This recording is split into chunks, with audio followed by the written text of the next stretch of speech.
Okay, so St. Peter's Temple, that's the Vatican. And so I got this book here with me. Now, I'm not sure exactly actually who the author is because it doesn't make. So I was asking Google, and the Vatican collections, the Papacy and Art is not written by a single author. Instead, it is a collaborative exhibition catalog published in 1982 by the Metropolitan Museum of Art, in parentheses, New York, in association with the Vatican Museums. So, because it was created to accompany a major touring exhibition, the text is a collection of scholarly essays and descriptions provided by curators and art historians from both institutions. This book served as the official catalog for the first major loan exhibition from the Vatican to the United States. It toured Metropolitan Museum of Arts, in parentheses, New York, the Art Institute of Chicago, and the Fine Arts Museums of San Francisco in 1983 through 1984. So it's saying here that this book, it had multiple authors, and this book, it was just part of the collections, and the Vatican collections were all part of a 1983 exhibition, and this exhibition was an exhibition to be had because there was a ban on sending out artwork to other countries.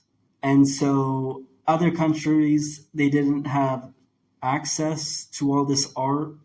And so I'm not sure why they couldn't have just taken a photocopy or whatever reason, but all of this artwork, it wasn't allowed to be sent out. And again, I don't know why they couldn't have just taken photocopies, but that's the whole reasoning for the Vatican collection, was because the Pope Paul VI, was saying, yeah, we're not going to go ahead and send out any more Vatican art to other foreign countries.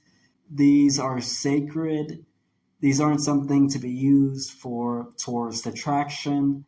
And so we are not doing that anymore. And these artwork could get damaged.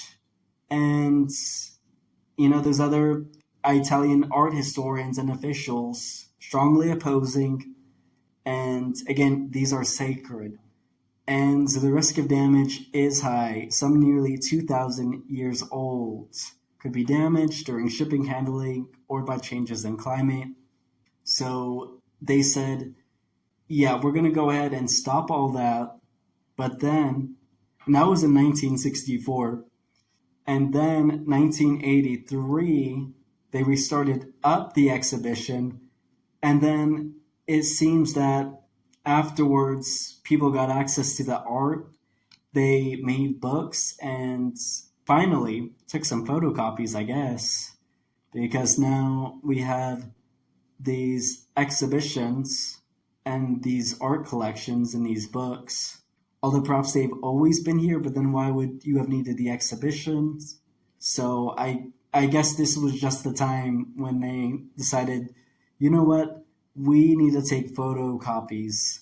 And this was great for Pope John Paul II because he was the one who lifted the ban, and he did it because it says here that he wanted to improve relations between the Catholic Church and the American public. So I guess he just wanted to bring back the people, I guess. But there's also another reason here, and this was probably more the main reason.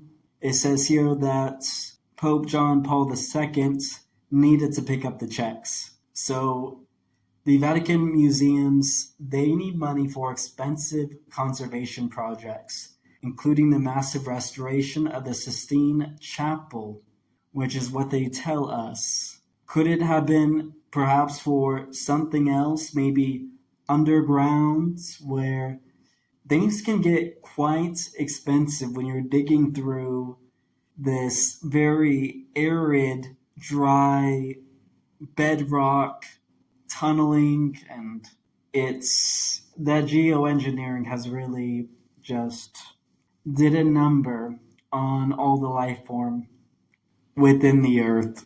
And so maybe that was the reason. We would have to see how much, but how much money they got and how much money they were looking for to even get. But yeah, Pope John Paul II, he needed to pick up the check, so they said, you know what? Let's bring it back. Let's send out art again to foreign countries. And then there were some other people, they wised up and I guess took some photocopies finally.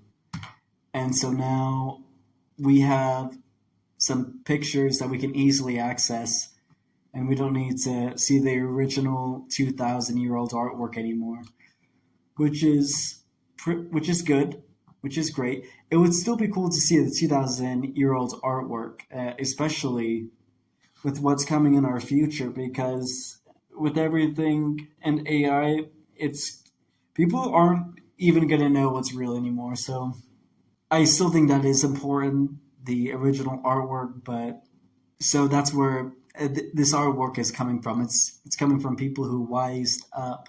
That simple at all. It does say publication authorized by the Vatican, and it gives the publisher's name, and it says that the text of this volume is based in part on the Vatican and Christian Rome, published in 1975 by Libreria Editrice Vaticana. And I know I totally messed up on that. In Latin, all the R's are supposed to be rolled, and I cannot roll my R's. Pause.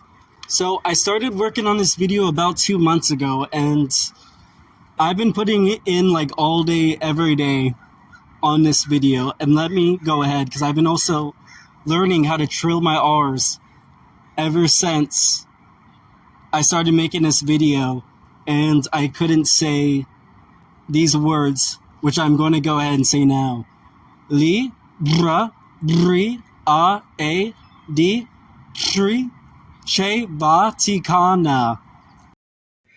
So, but one thing that's very, very interesting is if we scroll back here, it talks about the catacombs and the underground passageways that were built over in St. Peter's Temple. And this goes actually back like even before Jesus's time, like BC. So I went ahead and I asked Gemini Google, because I can't find the book anymore. I went ahead and I lost it, but it says here, I asked Google, and Google has said that the vast majority of the underground sepulchres and mausoleums found beneath St. Peter's Basilica were built between the 1st and 3rd centuries AD.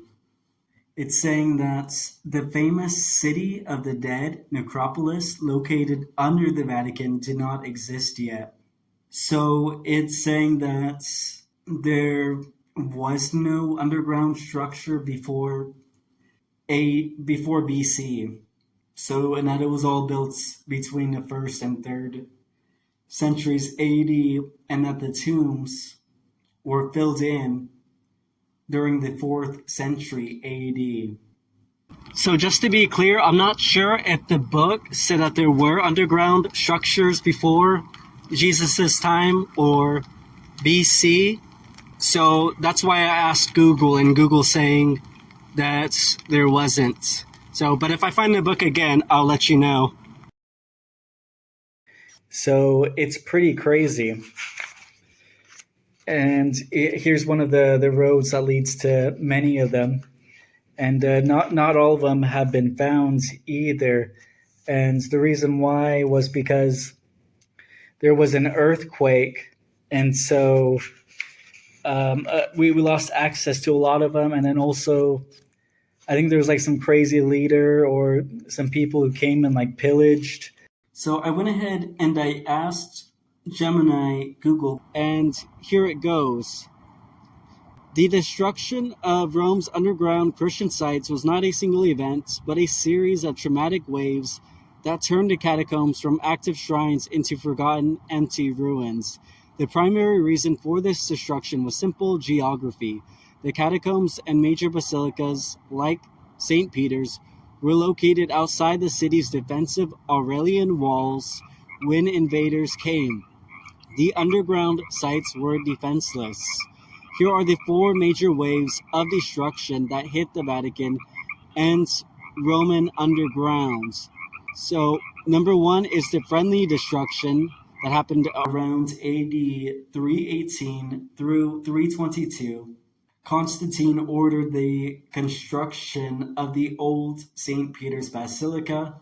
To do this, he needed a massive flat platform on the slope of Vatican Hill. Bullet points to the destruction. His engineers sliced off part of the hill and used that earth to fill in the open-air pagan cemetery, the necropolis that stood there.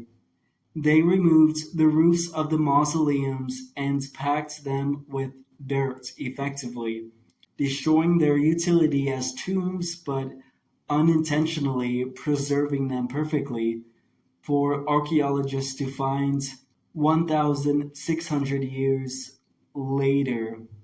So, to build the original St. Peter's Basilica, Constantine ordered his engineers to level the Vatican Hill, and then there was the destruction. They didn't just build over the existing Roman graveyard necropolis, they sliced the tops off the mausoleums and filled the chambers with thousands of tons of earth to create a flat platform. The result, this act ironically preserved the lower levels of the necropolis, which you can visit today by sealing them in dirt, but it destroyed the roofs and upper decorations of an entire city of the dead. So yeah, it covered up the upper levels and everything, but the lower levels, it kept them preserved. Number 2, the Gothic desecration in the 6th century. During the Gothic Wars, approximately 537 through 553 AD, the Goths besieged Rome. While they couldn't always breach the city walls, they had free reign over the countryside and the catacombs. The events, the Goths, led by the kings like Witiges and Totila, viewed the catacombs not as holy sites, but as enemy structures to be looted. Bullet point 2, the destruction. They broke the seals of the tombs looking for grave goods, jewelry, gold glass. Chroniclers describe macabre scenes of soldiers ransacking the galleries and scattering the bones of martyrs in search of treasure. The results, the popes attempted to repair the damage. Pope Vigilus is famous for this, but the psychological safety of the catacombs was broken. Number 3, the Lombard bone heist, which happened around 756 AD. By the 8th century, the invaders, specifically the Lombards, under King Aistulf, realized the bones themselves were valuable. The events. During the siege of Rome, Aistulf's troops ravaged the catacombs. Bullet point 2, the destruction. This was not just looting for gold, it was a targeted theft of power. They dug up saints' bodies to take back to their own churches in northern Italy as spiritual batteries, which is all very interesting. We'll have to come back to all of these things, but the results. Bullet point 3, this terrified the papacy. They realized they could no longer protect the saints while they remained underground outside the walls. Number 4, the Syrian shock. Around 846 AD, this is the most famous and traumatic event in the history of the Vatican underground. The events. Arab raiders landed at Ostia and marched on Rome. The Aurelian walls held them back from the city center, but St. Peter Basilica stood defenseless outside the gates. Bullet point 2, the destruction. The raiders stormed the basilica. They smashed the heavy silver doors, stripped the gold sheathing from the high altar, and most shockingly to the Romans, trampled and looted the Confessio, the sacred area directly above St. Peter's tomb. They emptied the treasury and desecrated the holiest shrine in Christendom. Bullet point 3, the result, in direct response, Pope Leo IV built the Leonine Wall, which still stands today, to finally enclose the Vatican, effectively merging it into the fortress of Rome. The final consequence, the Great Abandonment. Because of these raids, the popes made a drastic decision. In the 9th century, the catacombs were abandoned. Popes like Paschal I commissioned the Great Translation. They sent carts to the catacombs, loaded them with thousands of bones, martyrs and commissioners alike, and transferred them to the safety of the churches inside the city walls, like Santa Prassede and the Pantheon. Once the bones were gone, the tunnels lost their purpose, their entrances were blocked by landslides and vegetation, and for nearly 800 years, they were completely forgotten by history until their accidental rediscovery in 1578. But yeah, they went ahead and they destroyed a lot of like the coffins in the area, and they would even destroy the art. So like you can see right here where someone may have been buried, probably a richer person, because they get like a little nicer area. But you can see all that art there, and what they would do is they would go and intentionally like destroy it, like without even like taking anything, or just to plunder. No, they wanted to destroy the art. I think it's because it has something to do with Christianity, because you also had some people that were killed for their Christian beliefs down inside these sepulchres and catacombs. And look at that. Wow, look, a whole underground basilica. Wow, you had like whole temples like built right underground. And one thing also I should mention, it's very crazy, but like look what it says over here in the beginning. The catacombs are one of the most unusual features of Rome. Other cities such as Naples and Syracuse also possess catacombs, even quite extensive ones, but none of these cities is surrounded by such a large number of catacombs with such an impressive wealth of artistic monuments. And also, to make note right here, the fact that the Christians, unlike their pagan contemporaries, practiced underground excavation to such an extent might lead one to suppose that they had special reasons for seeking security other than unusual motives. So yeah, I mean, these things were like they built like some crazy huge and just very long passage. Like look at that.